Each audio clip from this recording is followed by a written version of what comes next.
Otep à tous, bienvenue sur la chaîne des panafricanistes par essence, par conviction et par excellence. Celle des citoyens kémites par nécessité et obligation de combat. Nous sommes une chaîne qui n'est guidée que par nos ancêtres et rien que par les ancêtres qui appartiennent à l'égrégore du monde noir. Par conséquent, nous ne croyons en aucun Dieu venu de l'étranger. Toutefois, cette vidéo n'est aucunement destinée à inciter à la haine ou à la violence, car nous menons un combat qui est d'abord et avant tout spirituel, intellectuel et démocratique. Ensuite, il est politique, géopolitique et géostratégique, contre l'impérialisme, le colonialisme, le néocolonialisme et l'endocoloniat, qui sont tous qualifiés de crimes contre l'humanité. Nous menons ce combat sur la base du principe fondamental que nous avons hérité de nos ancêtres kémites, qui est celui de la Mahat, c'est-à-dire solidarité, vérité et justice. Vous êtes donc en droit de connaître la vérité, nous avons l'obligation de vous dire la vérité, rien que la vérité, afin que justice soit rendue au continent africain. Et ça, c'est notre modeste contribution dans cette noble lutte en faveur de la souveraineté, la dignité, la solidarité et l'unité africaine. C'est exactement ça que nous appelons le panafricanisme. Bien-aimés frères et sœurs, pourquoi les États-Unis reconnaissent les coups d'État plusieurs semaines, sinon plusieurs mois après? Il y a eu un coup d'État au Niger en juillet. Les États-Unis ont reconnu qu'il y avait un coup d'État en octobre. Il y a eu un coup d'État militaire au Gabon en août. Les États-Unis ont reconnu qu'il y a eu un coup d'État au Gabon en octobre. Pourquoi tout ce temps? Pourquoi avoir attendu tout ce temps pour dénoncer le coup d'État et suspendre l'aide par conséquent? Parce que quand ils dénoncent, il y a un coup d'État, c'est mauvais, on suspend l'aide et on vous demande le retour à la normale. On veut voir des civils au pouvoir, on veut voir ceci, on veut voir cela. Alors chez eux-mêmes, ils sont tous passés par le service militaire. Bref, en dehors de peut-être d'Obama. Mes excuses. Alors, pourquoi les États-Unis viennent reconnaître les coups d'État? Vous croyez qu'ils ne sont pas informés? Vous croyez qu'ils ne lisent pas les informations, ils ne connaissent pas les informations? Mais les premiers à être informés au monde, ce sont lesquels? Ce n'est pas les États-Unis. C'est bien les Américains qui ont l'information en temps réel. Mais comment se fait-il qu'ils attendent des semaines, des mois, pour pouvoir reconnaître qu'il y a eu un coup d'État et puis commencer à prendre des dispositions pour le retour à la démocratie, pour le retour au pouvoir civil? C'est parce que leurs intérêts sont menacés. Bien, mes frères et sœurs, c'est un problème de domination, c'est un problème d'hégémonie, c'est un problème de contrôle. Contrôle des ressources naturelles, contrôle des ressources humaines. C'est tout. Parce que CNN est bien informé, CBS, ils sont tous bien informés. Vous allez voir quand il y a un coup d'État sur CNN, là, comme c'est l'Afrique, là, ils ne parlent pas de ça. On met seulement un petit, on écrit, quand vous regardez la télé, on écrit en bas, il y a eu un coup d'État dans tel pays à telle heure, un tel a pris le pouvoir, ainsi de suite, et puis c'est bon. Les gens qui ne lisent pas, bon, ils n'auront pas l'information. Ça, c'est pour ceux qui voient, qui aiment les images et tout. Voilà. Donc, les Américains ont l'information. Parfois, avant même que ça n'arrive, les Américains ont l'information. Puisqu'ils ont des satellites, ils contrôlent l'espace. C'est pourquoi les satellites, c'est pour ça, c'est pour l'information. Pour savoir ce qui se passe dans le monde. Donc, quand les Américains viennent en retard, c'est qu'il y a un problème. C'est que leurs intérêts sont menacés. Les fameux intérêts sont menacés. C'est que leur projet hégémonique est mis à mal, ou est en voie d'être doublé, être dépassé, être écarté. C'est que vous n'acceptez pas leur domination. C'est que vous refusez d'être l'esclave des Américains. Parce que quand vous acceptez, non, l'aide continue. On a vu les Américains demander à Touadéra, tu chasses les Russes et nous on te donne de l'argent pour ton développement. Touadéra a refusé, Dieu merci. Bravo, mon gars. Bravo, gars. Oui, mais les esprits faibles, les gens comme Léon Balo Sissoko, ils devraient accepter. Et puis ils jouent le jeu. Jusqu'au jour où ils vont perdre le pouvoir définitivement. Et puis ils seront plus utiles pour ces mêmes gens. Ils vont l'écraser. Eux-mêmes ils vont l'écraser comme ils ont fait avec Mobutu. Ils ont utilisé Mobutu pendant longtemps. Après, ils ont dit aux Congolais, chassez ce type-là, tuez-le. Et nous allons vous donner la démocratie et le développement. Ça fait plus de 25 ans, Mobutu est mort. Où est la démocratie? Où est le développement? Niet, rien. Ni l'un ni l'autre. Comme en Libye. Et c'est ce qui va se passer aussi au Rwanda. Le jour que Tshisekedi va se réveiller, va sortir de son coma cérébral, eh bien, croyez-moi, ils vont attaquer le Rwanda, ils vont détruire le Rwanda, ils vont abandonner le Rwanda. Eh oui, même le jour où ils verront que, bon, ils ont assez pris, ça va prendre trop de temps parce qu'il y en a trop, les matières premières. Ils vont abandonner. Donc, les États-Unis, c'est comme ça, c'est leur principe. On vient chez vous parce que nous avons des intérêts à préserver et ces intérêts-là, nous devrons vous dominer, nous devons vous écraser et vous ne devez pas bouder. Vous devez accepter. Vous devrez au contraire nous acclamer de fait qu'on est là pour vous civiliser. Maintenant, est-ce que le cas du Niger est le même que celui du Gabon? Non. Mais les deux menacent les intérêts américains. Et les Américains ont déjà vu ça de loin. Parce que les Américains ont des spécialistes qui ne travaillent que sur ça. Pour voir, non, tel pays est en train de suivre notre voie. Tel pays là, ah, il commence à déborder un peu. Il faut agir. Chez Tchani, ils ont accepté, ils sont restés, ils ont même lâché la France. Ils ont humilié la France, ils ont poussé la France à la sortie. Ils ont accompagné la France. Vous voyez, quelqu'un qui veut se suicider, qui est en haut de l'étage, là, qui n'a pas le courage, vous venez derrière, vous le poussez, va tomber. C'est comme ça qu'ils ont fait à la France. Ils ont poussé à la France. Tu veux te suicider? Allez, meurs. Vas-y. Et la France a fait une chute libre. Il n'y avait personne pour l'accueillir. Il n'avait pas de parachute aussi non plus. Alors, voilà. Donc, ils ont poussé la France. Et ils sont restés là. Ils ont continué avec l'aide. Maintenant, quand ils reconnaissent, les conséquences, là, c'est d'abord la suspension de l'aide. Alors, à un moment donné, le général Tchani va recevoir l'ambassadeur de Russie. Eh oui, au Niger. Parce que jusque-là, la Russie n'avait pas d'ambassadeur au Niger. Cet ambassadeur est nommé. Il n'a même pas encore présenté ses lettres de créance. Dès qu'il arrive, il vient voir le général Tchani. Les Américains ont compris que lui, là, il est en train d'échapper. Il est en train d'échapper. Eh oui, il est en train d'échapper. Et vous savez que lorsque vous, comment dirais-je, les Américains reconnaissent qu'il y a un coup d'État, en principe, leur base militaire aussi doit partir. Parce qu'ils devraient arrêter toute coopération, pas seulement économique, mais même la coopération militaire. Donc, les Américains ne pourront rester au Niger que clandestinement. Mais sur la loi américaine, par rapport à la loi américaine, ils n'ont plus le droit de rester au Niger. Et c'est ce que nous allons voir maintenant. On attend qu'ils puissent partir sans qu'on les chasse. Eux-mêmes, ils n'ont qu'à partir. Et ça nous arrange. Vous voyez, donc les Américains ont peur des Russes. C'est la présence de l'ambassadeur russe qui a déclenché tout le processus. Où les Américains ont compris que là où il y a les Russes aussi ont l'information, ils ont le renseignement. Ils ont un système de renseignement très performant. Et derrière les Russes, il y a aussi les Chinois.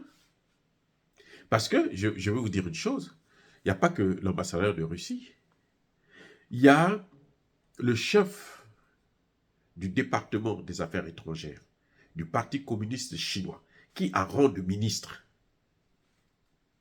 Il a rang de ministre. C'est lui qui était venu au Niger pour venir traiter avec Tchani.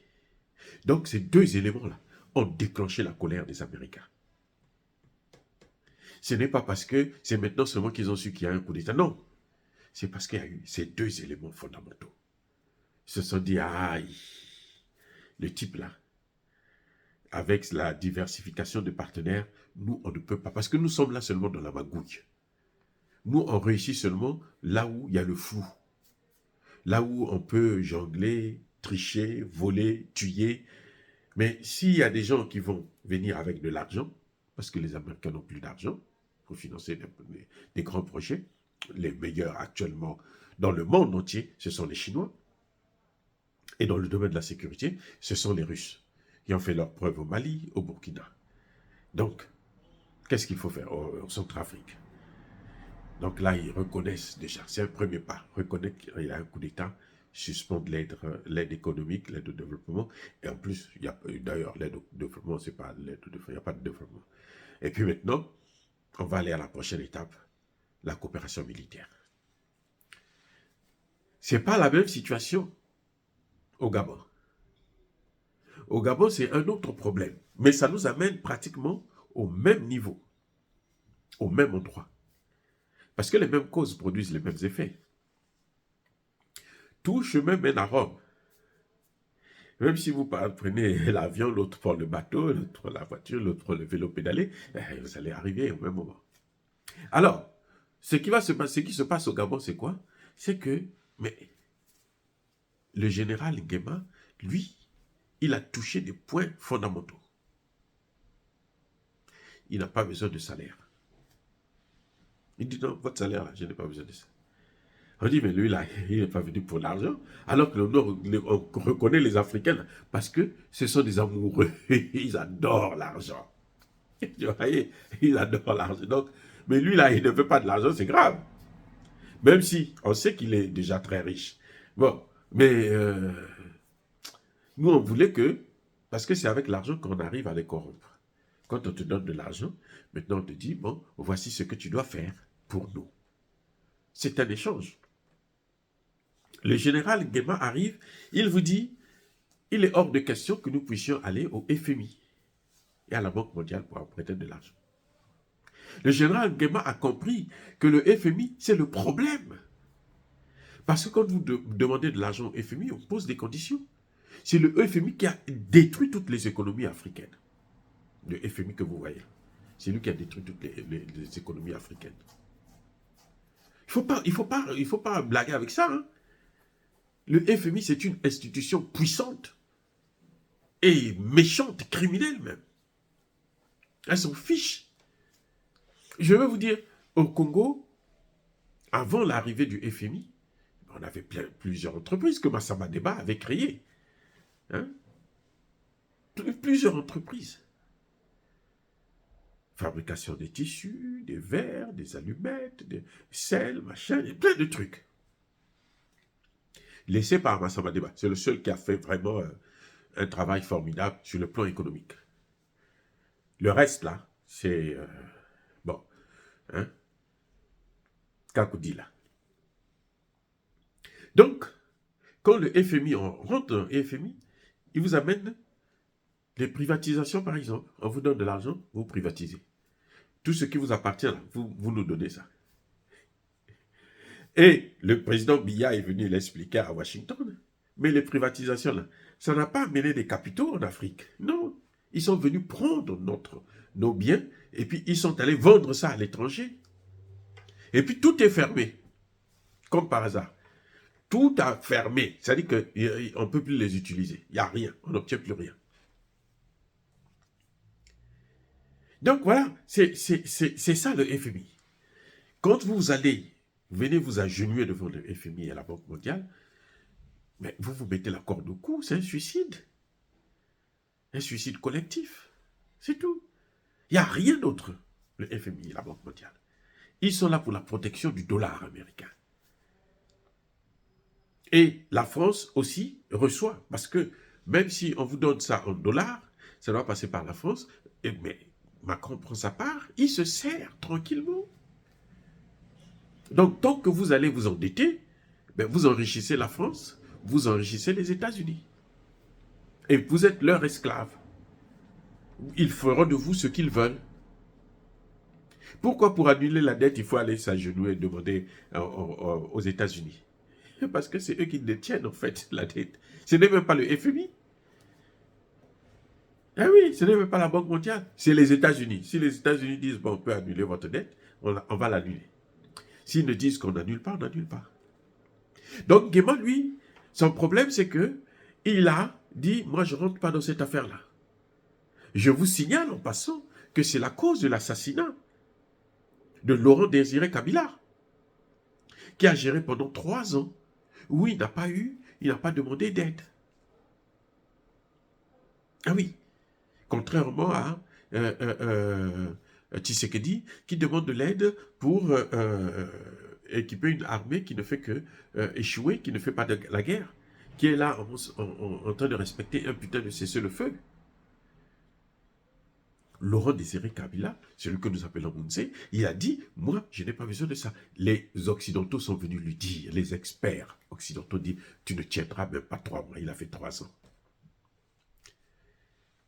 Et son malheur, c'est parce que lui, c'est lui qui a fait venir les Rwandais.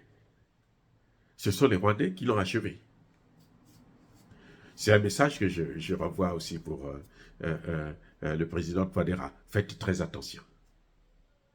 Ne croyez pas que parce qu'ils sont venus, ils vous aident et tout, machin, qu'ils sont là pour ça. Non, ils sont là pour les intérêts des Occidentaux. Si les Occidentaux veulent vous avoir, ils vont les utiliser. Bref.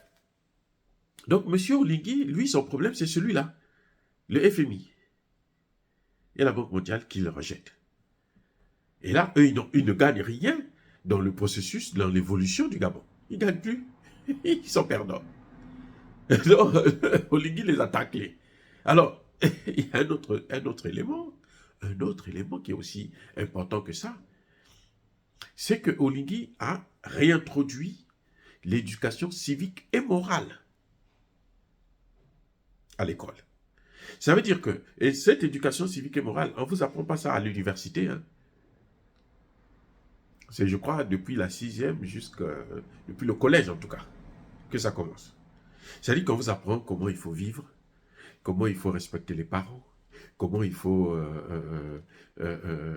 quelles sont les mœurs que vous devrez respecter, quelles sont les mœurs qui sont interdites pour vous, ainsi de suite. C'est très important. Les droits de l'homme, c'est les droits des Occidentaux qu'on nous apprend. Ce n'est pas notre culture, c'est leur droit qu'on nous apprend. Oligui dit non, on va vous apprendre notre culture à nous. Vous devrez connaître notre culture, ce qui est évident. Parce que ce qui est bon pour eux, ça ne veut pas dire que forcément c'est bon pour nous. Si quand ça sera bon pour nous, ben, on va adhérer sans problème. Mais on ne peut pas venir nous forcer. Voilà le point d'Oligui. Donc le général Oligui, lui, il vient, il apporte la notion du droit civique et moral. On doit vous apprendre s'il faut aller à l'église, s'il ne faut pas aller à l'église, quand on va quelle est l'église qu'il faut respecter, quelle est l'église qu'il ne faut pas suivre. Donc voilà, est-ce qu'il faut rentrer dans des sectes comme la franc-maçonnerie et autres, ou bien il ne faut pas rentrer?